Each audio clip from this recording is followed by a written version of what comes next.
Bonjour et bienvenue à l'émission Chrétien comme Christ. Aujourd'hui, nous allons aborder le thème « Renouveler l'intelligence ». Alors Christine, tu as un texte de Romains 12, je pense, qui nous parle de cela, et c'est un texte très significatif. Très significatif, effectivement, parce qu'il nous montre vraiment la marche à suivre. Et il dit « Ne vous conformez pas au monde actuel, ou à la pensée du monde actuel, mais soyez transformés, et le mot c'est même soyez transfigurés, par le renouvellement de l'intelligence, afin de discerner quelle est la volonté de Dieu, ce qui est bon, agréable et parfait. » Et c'est là notre but, n'est-ce pas? C'est de pouvoir plaire à Dieu et discerner sa volonté. Mais pour ça, on a besoin que notre intelligence soit renouvelée. Et pour que notre intelligence soit renouvelée, eh bien, il faut arrêter de se conformer à ce que le monde pense. Donc il y a vraiment un processus qu'on doit suivre absolument. C'est pas, on peut parler un peu d'un lavage de cerveau quelque part, mais un lavage de cerveau positif. Positif, absolument. Positif et volontaire. Et volontaire, voilà. Oui, donc c'est pas quelqu'un qui vient nous. Exactement. Donc c'est pas, il y a rien de forcé là-dedans. Il y a rien de forcé. Mais pas. on a besoin d'avoir ce renouvellement. Pourquoi? Parce que on en a déjà beaucoup discuté, mais on a été notre manière de fonctionner, de penser, a été forgée par notre éducation, par le monde dans lequel on vit, par voilà toutes ces choses extérieures et qui ne sont pas forcément en accord avec la parole de Dieu. Et donc, on a besoin, on parlait d'être libéré du péché, etc. Donc, c'est vrai, on a besoin d'être libéré du péché, mais après, on a besoin de ce renouvellement, de ce changement de mentalité, et ça commence par arrêter quelque chose. Pour recommencer quelque chose, il faut arrêter autre chose. On peut pas dire je vais commencer ma vie chrétienne et je vais commencer à faire ce que Dieu veut en continuant à essayer de penser ou faire comme tout le monde. Ça marche pas. Tout à fait. Exactement. Paul dira aux Corinthiens, je ne suis pas venu vers vous avec la sagesse du langage. Et pourquoi est-ce qu'il dit cela? Bien parce que on parle des philosophes, toute la philosophie grecque, toute cette philosophie qui était là et que le monde pratiquer, n'est-ce pas? Et il dit, moi je suis pas venu avec cette sagesse-là, je suis pas en train de vous faire une démonstration avec mon intelligence, mais je suis venu vous faire une démonstration de ce que Dieu a dit dans sa parole. Donc quelque part, quand il vient, il dit, je viens pas imiter ce que les autres font. Exactement. Parce que des fois, on se dit, alors pour être efficace, il faut imiter ce qui se passe dans le monde, il faut imiter ce que les autres font, etc. Et là, il dit, mais arrêtez d'imiter. Arrêtez d'imiter cette manière de penser, cette manière de faire. C'est pas là que vous allez trouver le bon chemin, quelque part. Il ne se conforme pas à la manière de vivre. Je vais reprendre le cas de Paul, il ne se conforme pas à la manière de vivre des Corinthiens, mais il va rester dans ce que la parole de Dieu dit. Et pour renouveler notre intelligence, on a besoin de connaître la parole de Dieu. On a besoin d'avoir cette révélation dont on parlait dans l'émission précédente, où Dieu va, à travers sa parole, nourrir notre intelligence. Et moi, je pose la question ici, peut-être, avec quoi est-ce qu'on nourrit notre manière de vivre? Quels sont les ingrédients que je mets dans ma vie pour que je vive ce que je vis aujourd'hui? Et il y a des mauvais ingrédients, il y a des bons ingrédients. Et c'est ce que Paul nous dit ici dans Romains. Donc ici, on parle du fait, il y a trois choses qui forgent un petit peu notre caractère, notre comportement, notre manière de vivre. C'est les idéaux, les opinions et la culture. Absolument. Et c'est ces trois choses-là que le Saint-Esprit veut renouveler en nous. Il veut renouveler nos idéaux, il veut renouveler nos opinions, et il veut renouveler notre culture parce que c'est la culture du royaume de Dieu qu'il veut nous apprendre. Exactement. Tout à fait, oui. Exactement. Donc l'idéal, quand on est dans le monde, généralement, l'idéal, c'est de faire une belle carrière, d'avoir du succès, etc. Et en fait, l'idéal pour Dieu, ça ne veut pas dire qu'il ne veut pas qu'on ait du succès, loin de là, mais ce qu'il veut, c'est que vraiment on cherche son idéal à lui, qu'on recherche son royaume. Notre poursuite maintenant, ça ne va plus être la poursuite des richesses du monde, mais ça va être la poursuite des richesses du royaume de Dieu, ce que Dieu pense, ce qui est agréable à Dieu. Et le fait d'avoir une intelligence qui est renouvelée, ça va être quelque chose de continu. Donc on ne va pas avoir clac notre intelligence renouvelée comme cela, mais au fur et à mesure qu'on va côtoyer Dieu et qu'on va côtoyer sa parole, eh bien, notre intelligence, notre façon de penser va s'adapter à la façon de penser de Dieu. Et notre volonté, c'est vraiment de dire, OK, je suis comme un petit enfant. On est une nouvelle créature quand on vient à Jésus, et il faut réaliser que tout va être nouveau pour nous. Ouais. Donc, quelque part, apprendre quelque chose. C'est ça. Donc il y a cette opinion aussi qui va changer, de ce qu'on pense des choses. C'est vrai. Donc l'opinion, ça fait beaucoup quand même. Et donc toutes ces choses-là ont besoin d'une transformation. Tu as utilisé un autre mot, transfiguration. Une autre version parle d'une réforme. Donc c'est complètement. Ça veut dire que quelque part, ça va bouleverser vraiment notre manière d'être, c'est pas juste parce que ça change notre personnalité aussi, les choses qu'on. Et notre manière de penser, c'est là que ça va commencer. L'intelligence, ça nous parle aussi de notre manière de penser, de concevoir les choses. Tu parlais que dans le monde actuel, on essaye de faire une bonne carrière, avoir un bon plan de carrière, avoir beaucoup d'argent, une belle maison, 2 voitures et beaucoup de biens, etc. On cherche notre royaume, tandis que là, dans ce que Paul nous dit, il cherche le bien du royaume de Dieu. Et on doit mettre toute notre vie au service de ce royaume. On doit servir le Seigneur Jésus. Et on doit le faire parce qu'on veut que lui, il ait du succès. Lui, il est de l'abondance. Lui, ça fonctionne parce que quand le royaume fonctionne parfaitement, nous aussi, nous en sommes bénéficiaires. Et c'est là que Paul nous dit, change ta manière de voir. Ne vois plus comme tout le monde voit, mais vois comme Dieu voit. Et là, ça va changer notre manière de vivre, mais aussi notre manière de vivre dans le royaume de Dieu.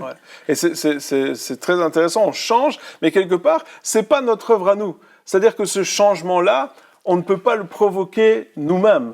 C'est pas nous qui allons nous changer, c'est le Saint-Esprit qui va changer, qui va faire cette œuvre en nous. On ne va pas le provoquer, mais on va être d'accord. On va l'accepter. On va l'accepter parce que il faut quand même, je veux dire, le Saint-Esprit, il agit de l'intérieur, et il va falloir que de l'intérieur, notre intelligence s'adapte et s'accorde, je vais dire, avec ce que le Saint-Esprit nous dit. Donc, quand le Saint-Esprit vient en nous, il y a déjà cette nouvelle nature qui est là, il y a déjà les nouvelles aspirations, il y a déjà le cœur de Dieu qui est en nous. Et là, ce que Paul dit, arrêtez de faire un obstacle avec votre intelligence et votre façon de penser à ce que le Saint-Esprit fait. Mais au contraire, laissez-vous renouveler dans votre intelligence pour que vous soyez complètement en accord dans ce que vous pensez et dans ce que le Saint-Esprit vous dit à l'intérieur. Donc il y a vraiment une œuvre intense du Saint-Esprit dans notre cœur, parce que on en a déjà parlé beaucoup, mais des fois on se dit on aimerait nous-mêmes changer. On parle de changement lorsque, je sais pas moi, à la nouvelle année, on se dit qu'on va faire un régime parce qu'on veut changer d'apparence. Lorsque, je sais pas, il y a plein de choses où on peut dire voilà, moi je vais changer de choses, je vais être différent. Et donc il y a des changements qu'on essaye de provoquer par nos propres forces quelque part. Mais ce changement d'opinion, ce changement d'idéaux et ce changement de culture, il ne peut pas se faire par nos propres forces à nous.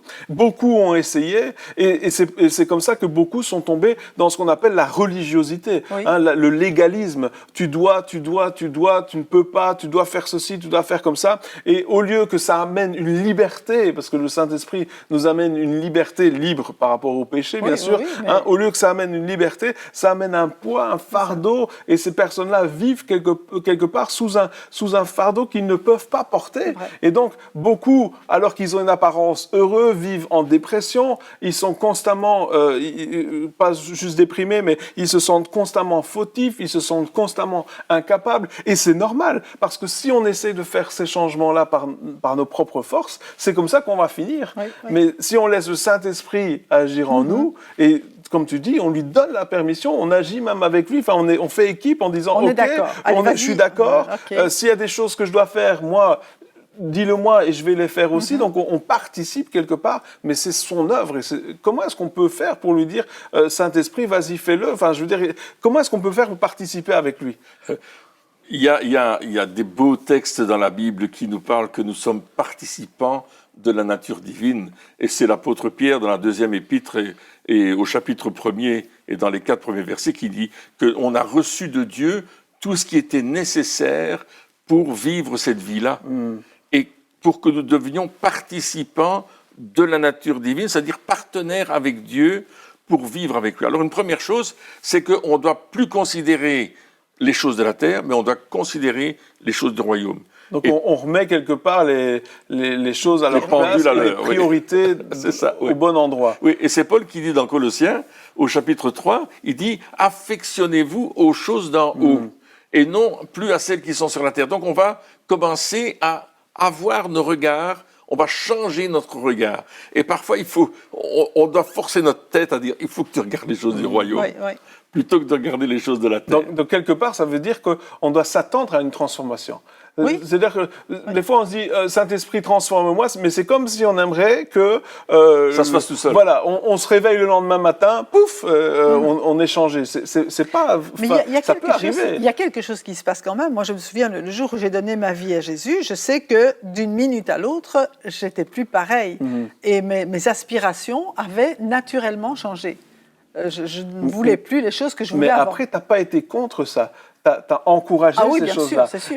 Et après, je me suis nourri de la parole de Dieu. Voilà. Oui. Mais des fois, on a un changement qui se passe, c'est-à-dire que ça peut se faire quand on donne notre vie à Jésus, ou on va dans une réunion où, je ne sais pas, quelqu'un prie pour nous, et on sent qu'il y a un changement qui est là. Et puis, je ne sais pas pourquoi, il y a des personnes qui se disent, il y a un changement, c'est pas normal, je vais retourner à ce que je faisais avant. Et là, il y a quelque chose de très négatif qui se passe, c'est qu'on perd ce qu'on vient d'avoir. Donc quand on est transformé par le Saint-Esprit, lorsque le Saint-Esprit agit en nous et qu'on sait que c'est lui, tu disais, voilà, mes priorités, elles ont changé du jour au lendemain. Donc on sait qu'il y a une transformation qui a été faite. Ce qu'on doit faire, comme tu viens de dire, c'est être partenaire avec cette transformation et dire, OK, je vais la nourrir, je vais aller dans ce sens-là, je vais plus retourner dans l'autre sens, mais je vais continuer dans ce sens-là parce que je sais que c'est là que je dois aller, même si ça veut dire qu'il y a des habitudes qui vont changer, des personnes avec qui je vais plus parler, etc. Donc, et ça, c'est ce qui s'est passé pour toi. Donc, il y a eu, des personnes qui me disent, celle-là, non, on n'est plus copains parce que on n'a plus les mêmes affinités.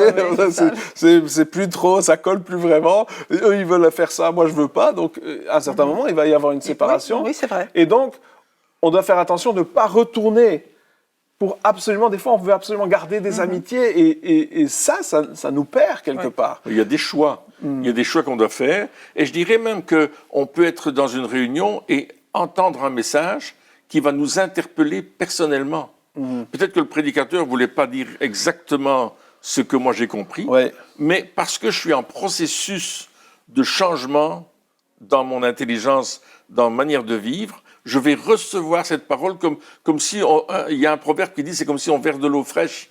Ah, ça fait du bien, c'est ça que je voulais, et c'est dans ce chemin-là que je veux aller. Et on doit persévérer, et il y a un combat. Parce que c'est ce que disait l'évangéliste Matthieu, au chapitre 11, il disait que depuis Jean-Baptiste, le royaume de Dieu est annoncé, et ce sont les violents qui s'en emparent. Mais le mot violent parle de passion, être passionné pour entrer dans ce royaume et devenir partie prenante totalement du royaume de Dieu. Et c'est ce qu'on doit faire, c'est ce que Dieu nous appelle à faire, c'est extraordinaire. Ouais, donc on va vraiment, avec toutes les forces que Dieu nous donne aussi, aller là-dedans. Et il est dit que lorsque le Saint-Esprit, justement, transforme notre intelligence, lorsqu'il renouvelle, lorsqu'il réforme notre manière de voir les choses, ça nous permet de discerner, ça a un but. Le but, c'est de nous permettre de discerner quelle est la volonté de Dieu. Donc, parce que l'homme veut toujours savoir, on veut savoir, Seigneur, mais qu'est-ce que tu veux pour ma vie? C'est la question que beaucoup de personnes se posent. Seigneur, c'est quoi ta volonté? C'est quoi ma destinée? C'est quoi ma destinée? Je suis là pourquoi? C'est une question. C'est une question, mais on voit que, comme beaucoup de choses dans la parole de Dieu, la question, ce n'est pas ça la fin en soi. C'est-à-dire que avant cette question-là, avant de dire Seigneur, quelle est ta volonté pour ma vie, avant de dire cela, je dis Seigneur, d'abord, j'arrête de me conformer au monde, j'arrête de me conformer à ces choses, je laisse ton esprit me renouveler parce que seulement à ce moment-là, je pourrai comprendre quelle est ta volonté pour ma vie. Avant, je suis pas capable de comprendre parce que tant que je pense comme le monde et que Dieu me dit, moi, ma volonté pour toi, c'est par exemple, je sais pas moi, que 10 000 âmes viennent à Jésus au travers de toi, on va dire, oui, alors ça c'est ta volonté, mais elle est un peu bizarre parce que moi, ma volonté, c'est d'avoir une belle maison, une piscine, et donc ce sera pas, ça va pas coller, on va se dire. Mais enfin, Seigneur, c'est pas vraiment mon bonheur que tu veux, c'est autre chose. Moi, je vais souffrir, et alors que lorsque on laisse le Seigneur nous transformer notre manière de voir, à ce moment-là, on est prêt à entendre sa voix, on est prêt à découvrir c'est quoi sa volonté. Et la volonté de Dieu, c'est quelque chose qui est extraordinaire. Oui, c'est extraordinaire. Et au fait, il faut savoir aussi qu'on a tous besoin de plaire à quelqu'un. On n'est pas unique et on a besoin de plaire à quelqu'un. Et quand on se conforme au monde, on essaye de plaire au monde, à nos amis, etc., d'être dans le même... D'être cool. D'être cool et puis d'être accepté, je veux dire, par les autres. Et là, quand on dit « ne vous conformez pas au monde », ok, je vais plaire à quelqu'un d'autre. Ouais. Ça veut dire que tout mon objectif maintenant, ça ne va plus être de plaire à mes amis ou au monde qui m'entoure, mais ça va être de plaire à Dieu. C'est vraiment l'objectif. Seigneur, qu'est-ce qui te fait plaisir ? Et pour que ça lui fasse plaisir, il faut que non seulement mon cœur lui soit donné, mais aussi que mon intelligence commence à s'adapter, je vais dire, à ce que Dieu demande. Et là, je vais accepter de dire, OK, je pensais comme ça avant, mais Dieu ne pense pas comme ça. Donc, je vais penser comme Dieu. Par exemple, un simple exemple que la parole de Dieu dit, bien, l'homme regarde à l'apparence et l'Éternel regarde au cœur. OK, je vais changer mes regards, apprendre à changer mes regards pour dire, OK, celui-là, il a une drôle de mine, mais Dieu, il regarde au cœur. Alors, quel est son cœur ? Et plutôt, on va pouvoir dire, Saint-Esprit, aide-moi à changer ça, parce que, encore une fois, quand il est dit l'homme regarde à ce qui frappe les yeux, donc à l'apparence, c'est comme ça. Je veux dire, c'est naturel. Il y en a qui disent non, moi je regarde pas à l'apparence. C'est universel. Moi je regarde au cœur. Non, si tu premier regard, si t'es un être humain, excuse-moi, tu regardes à l'apparence. Point barre. Je sais, des fois ils disent mais non, moi jamais j'ai regardé à l'apparence, j'ai toujours regardé au cœur. Attends, non, la vérité c'est que tant qu'on est des êtres humains, on regarde à l'apparence. Et puis là, on regarde à l'apparence et on se dit, comme tu dis, non, le Seigneur a dit, il faut regarder au cœur. Et là, on dit, mais Saint-Esprit, viens m'aider à regarder au cœur. Et là, quand on dit ça et qu'on laisse Dieu nous parler, et même le Saint-Esprit va venir nous dire, moi, il y a beaucoup de moments où il est dit, dire, arrête de regarder à l'apparence. Ok, Seigneur, je dois faire quoi alors ? On le sait, ce qu'on doit faire, mais ça fait pas toujours tilt. Et donc, on dit, ok, Saint-Esprit, aide-moi à regarder au cœur. Et là, on commence à voir des choses qu'on n'avait jamais vues auparavant. Et puis, on découvre finalement que c'est tellement mieux de regarder au cœur que de regarder à l'apparence. C'est tellement plus intéressant.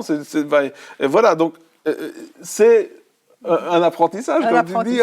Mais ça nous change. Ça laisse le Saint-Esprit agir dans notre vie. Et ça nous aide à discerner la volonté de Dieu. Et dans certaines versions, il est dit, tout ce qui est bon, tout ce qui est agréable, et tout ce qui est parfait. Et la question qu'on se pose, c'est ce qui est bon, agréable et parfait, pour qui ? Oui. Et comment, par exemple, le mot perfection, nous, on cherche quelque chose de parfait, de nouveau, qui va frapper les yeux par la perfection. Et quand Jésus, il parle de perfection, il disait « Soyez parfaits comme votre Père Céleste est parfait ». Jésus disait ça. Et le même passage, au même endroit, dans un autre évangile, c'est « Soyez miséricordieux comme votre Père Céleste est miséricordieux ». Et on voit que la perfection que Dieu nous demande, c'est la perfection dans la miséricorde. C'est la perfection dans l'amour pour les gens. C'est toujours ce qu'il recherche. C'est vraiment que nous puissions nous aimer les uns les autres. Beaucoup plus que de faire quelque chose qui est sans défaut. Nous, on pense qu'être parfait, par exemple, si on fait un meuble qui est parfait, c'est un meuble qui il y a rien qui dépasse. Tout est bien droit, tout est, voilà, c'est bien peint, la peinture est uniformément posée, etc. Alors, ça, c'est parfait à nos yeux. Mais ça, c'est lorsque Dieu il fait un arbre et qu'il est parfait, l'arbre, eh bien, il y a des écorces qui vont dans tous les sens, il y a les branches qui se barrent partout, les racines, elles vont où elles veulent, et la forêt, c'est pas droit du tout. Donc, il n'y a pas deux les mêmes. Il n'y a pas deux les mêmes. Donc, la perfection, finalement, c'est la perfection de qui ou pour qui. C'est ça la question qu'il faut se poser. Oui, et on doit plaire à Dieu. Et c'est pour ça que quand on recherche le royaume, on va plus prendre les codes de la manière de vivre de tout le monde, on va prendre les codes de la manière de vivre du royaume. On va prendre les paroles du royaume, on va parler comme le royaume, on va penser comme le royaume, on va agir comme le royaume. Parce que dans cette transformation de mon intelligence, l'objectif aussi, c'est l'action que je vais avoir pour que le royaume de Dieu s'étende, pour que le royaume de Dieu avance, pour que Dieu soit mis à l'honneur, pour que Dieu soit respecté, pour que Dieu soit aimé dans le monde où je vais moi-même circuler et faire les choses de Dieu. Alors, on parle de choses agréables et parfaites. Moi, je pense un peu à Paul et Silas qui sont en prison dans la ville de Philippe. Hein. Ils sont arrivés là-bas, ils ont été envoyés par le Saint-Esprit, ils ont été envoyés par le corps des anciens qui ont prié pour eux, qui les ont oints, qui ont reconnu l'appel sur leur vie. Ils sont partis et là, on les arrête, on les frappe, on les jette en prison. C'est à ce moment-là que tu dis c'est bon, agréable et parfait. Mais Paul et Silas avaient la vision du royaume, parce que la première chose qu'ils vont faire dans la prison, c'est louer Dieu. Ils vont parler le langage du royaume, la louange, l'adoration à Dieu, l'adoration au roi des rois, au Seigneur des seigneurs, et c'est à lui qu'ils vont la donner. Ça, c'est le langage du royaume. Et c'est plus le langage de la terre où on aurait dit « Oh, je suis en prison, qu'est-ce que j'ai fait au bon Dieu pour que ça m'arrive ?» Et puis ce qui se passe, c'est qu'en faisant ça, ils attirent le royaume sur la terre. Absolument. Ils attirent la réalité du royaume de Dieu sur la terre. Et donc finalement, lorsque on se laisse transformer, renouveler dans notre intelligence, on regarde plus aux choses d'en bas, c'est-à-dire que, alors, on y regarde parce qu'on vit dedans, donc forcément, on y est, mais à un certain moment, au lieu juste de regarder à cela, on se dit, OK, la volonté de Dieu. Je sais que si je suis là, je sais que s'il y a cette situation qui se passe, je sais que voilà, toutes ces choses-là, c'est pas pour rien, il y a quelque chose qui doit en ressortir, il y a forcément quelque chose qui doit en ressortir. C'est-à-dire, montre-moi c'est quoi et montre-moi comment je dois faire pour faire ressortir ces choses-là de là. Donc, quelque part, on se dit, on voit, le but, c'est pas de ne plus vivre aucune situation désagréable. Ça n'arrivera jamais. Hein. Donc, on va vivre des situations désagréables, même très désagréables des fois. Mais on doit se dire, quand on vit ces choses-là, de dire, OK, moi, je suis dans la mentalité du royaume de Dieu, je suis dans la volonté du royaume de Dieu, je laisse mon intelligence être transformée. C'est-à-dire, comment est-ce que toi, tu vois les choses, qu'est-ce que tu vois, qu'est-ce qui va se passer, comment ça se passe. Et là, on laisse, encore une fois, le Saint-Esprit renouveler notre intelligence, parce qu'on va voir les choses comme on ne les voyait pas auparavant. Et c'est là que, comme tu viens de le dire, on va pouvoir louer quand c'est pas possible, on va pouvoir avoir la paix quand c'est pas possible, on va pouvoir faire des bons choix alors qu'on en ferait normalement des mauvais, et on va attirer la réalité du royaume de Dieu sur la terre, et le changement va se faire.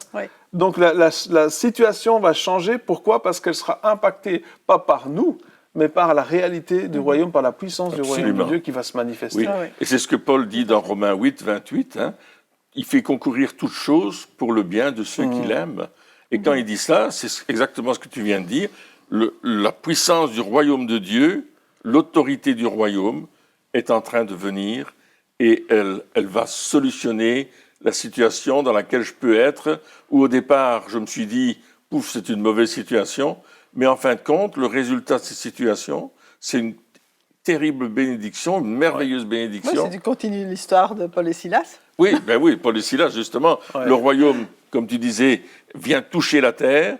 Le tremblement de terre se produit parce que le royaume, il est puissant. Les détenus partent pas, les prisonniers s'enfuient pas. Et la première église va naître à Philippe. Et c'est extraordinaire. Et on a dans notre Bible l'épître aux Philippiens. Donc c'est là que ça s'est passé. Mais la première chose, c'est arrêtez de vous conformer à la pensée de ce monde. Donc la pensée de ce monde, quand je suis en prison, c'est quoi ? Au secours, pauvre de moi, ça c'est la pensée de ce monde.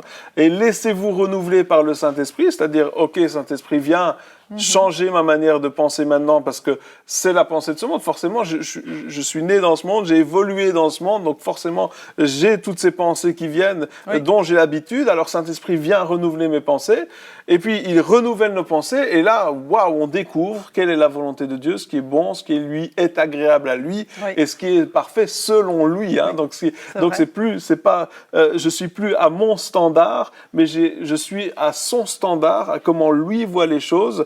Et c'est là que ma vie a un impact. C'est pas juste qu'elle a un sens, mais c'est là qu'elle commence à avoir Oui. un réel impact. Hein, C'est là qu'on devient le sel de la terre, en fait. Exactement, c'est là que on va venir apporter quelque chose que le monde n'a pas. oui, parce que tout d'un coup, on ne réagit plus et on ne parle plus comme le monde. Des fois, on pense que pour amener Christ au monde, il faut parler comme le monde. Et peut-être que dans certaines situations, ça va se faire, mais bien souvent, le problème, c'est que on parle comme le monde, après, on continue et on agit comme le monde, oui, et puis on pense comme le monde, et finalement, il n'y a plus de différence entre nous et le monde. Exactement. Mais le truc, c'est que lorsqu'on amène la parole du royaume, ceux qui sont prêts, ceux qui ont le cœur préparé, c'est là que ça va s'allumer chez eux, parce qu'ils vont se dire « Ah oui, c'est ça, c'est cette pensée-là, c'est ça qui était dans mon cœur depuis longtemps, que j'arrivais pas à comprendre. » Et là, il vient de parler autrement, il vient d'agir autrement, et ça correspond à cet appel de Dieu, ça correspond à Dieu qui il toque à ma porte, et ça correspond à ça. Et là, oui, maintenant je vais changer. Mais si on parle comme le monde, on pense comme le monde, on agit comme le monde, lorsqu'on va parler, ce sera vain. Il y aura pas de puissance. Il y aura pas de sel. Il n'y a pas de saveur. Il n'y a pas de saveur. C'est exactement ça. Et c'est pourquoi Dieu nous demande, plus on va avoir de l'intimité avec notre Dieu, plus on va rechercher la gloire de son royaume, plus on va être proche de lui, plus cette gloire va venir sur nous. Et nous allons refléter la gloire de Dieu. C'est ce que Paul dit dans l'Épître aux Corinthiens. Il dit simplement, on va refléter la gloire de Dieu et le monde autour de nous va être impacté par cette gloire, va être impacté par cette présence de Dieu. Parce que quand il parle de la gloire, on ne va pas commencer à être illuminé. Quoique ça peut arriver. Oui, ça peut arriver, ça peut arriver. Mais ça, c'est vrai. Bon, j'ai connu des personnes... On ne paye plus nos factures d'électricité parce qu'on brille. J'ai connu des personnes qui brillaient de la gloire de Dieu. Mais c'est vrai que le monde va être impacté. On dit, mais vous êtes différents. Vous n'êtes pas comme ces personnes-là. Qu'est-ce qui fait la différence? Et il y a une dame qui m'a rendu ses témoignages justement cette semaine en disant qu'elle était à l'hôpital, avait fait un problème cardiaque, et puis là, sa voisine avait vraiment des gros problèmes et c'était très difficile pour elle. Et puis elle est allée encourager la voisine, elle est allée commencer à lui parler, et la fille de cette dame a dit, mais vous êtes différente des autres. Qu'est-ce qui fait cette différence? Je comprends pas. Et puis elle a dit, mais moi je suis chrétienne, et Dieu vit en moi. Et mon rôle, c'est de vous apporter la paix de Dieu. Ouais. La différence était visible. Et ça, c'est extraordinaire parce que ça, c'est l'œuvre du Saint-Esprit en nous. Oui, oui. C'est-à-dire, c'est une grâce. Hein. Ça dépend. Voilà, il n'y a pas de mérite là-dedans. Bien sûr, on doit donner notre autorisation, mais c'est le Saint-Esprit qui fait cette œuvre-là en nous. Hein. Alors, arrêtez de penser qu'il faut faire des œuvres, etc. Non, c'est laisser le Saint-Esprit, laissez-lui la place finalement, en disant, ok, je suis d'accord, j'ai été trop manipulé par la pensée du monde, etc. Je reconnais ces choses-là. Et Saint-Esprit, maintenant, je décide, je veux arrêter ça. Amen. Alors viens Saint-Esprit, viens renouveler mes pensées, viens renouveler mon intelligence, viens me transformer la manière dont je pense pour que je puisse avoir les idéaux du royaume, pour que je puisse développer cette culture du royaume. Et comme ça, je vais pouvoir amener le ciel sur la terre et voir enfin ta gloire se manifester. Amen. Que ce soit votre prière, mes amis, pour que vraiment vous puissiez aller encore plus loin avec Dieu, pour que vous puissiez porter du fruit et que ce fruit demeure. Merci de nous avoir suivis encore pour cette émission. On se retrouve très bientôt pour la suite. Au revoir.